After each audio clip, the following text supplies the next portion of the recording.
আসসালামু আলাইকুম, সবাই কেমন আছেন? আলহামদুলিল্লাহ আমি ভালো আছি।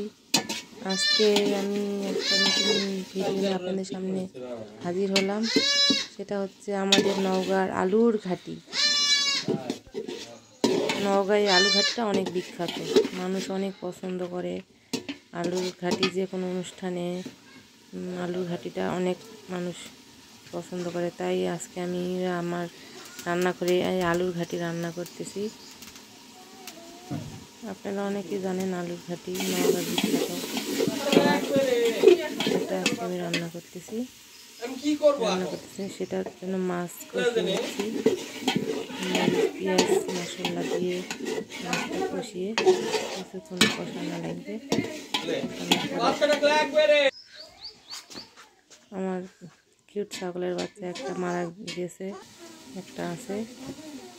এই যে আমি আলুটা আমি এখানে মেখে পানি দিয়ে দিচ্ছি। তারপর মাছ কষানো হয়ে গেলে আমি আলুটা এখানে ঢেলে দেবো। মাছটা আমার কষানো কষালি হয়ে যাবে।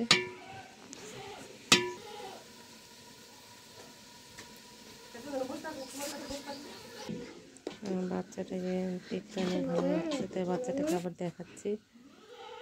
বাচ্চাটা অনেক সুন্দর লাফালাফি করতেছে।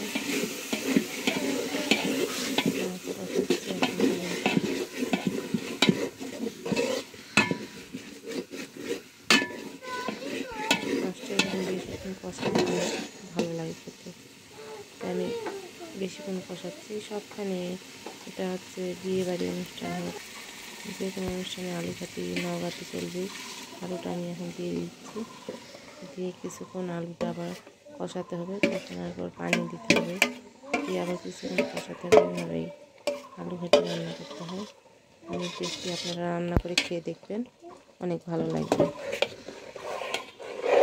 আমাদের নওগাঁর বিখ্যাত আলু ঘাটি, নওগাঁর বিখ্যাত আলু ঘাটি। কষাতে হবে, নিয়ে নেবে।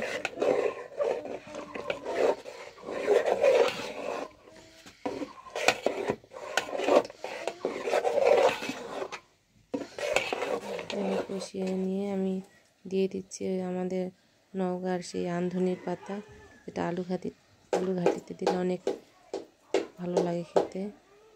সেন্টটা অনেক ভালো লাগে, অনেকেই খেতে পারে না, আবার অনেকে খেতে পারে। আমাদের ভালোই লাগে। ধনে পাতার মতনই দেখতে, কিন্তু সেন্টটা ধনে পাতার মতো না, এটা একটু সেন্টটা অন্যরকম। এটা দিলে ভালো লাগে খেতে।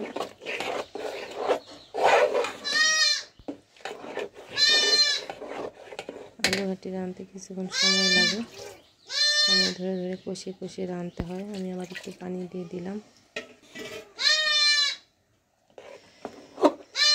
দিয়ে আবার কিছুক্ষণ কষাতে হবে।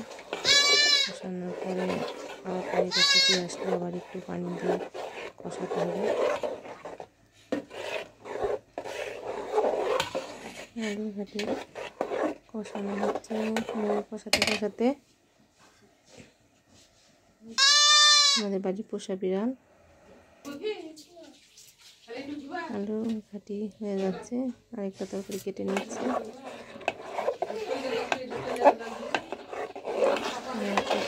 রান্না করতে হয়, অনেক টেস্টি হয় খেতে। আমাদের সেই বিখ্যাত আলুর ঘাটি।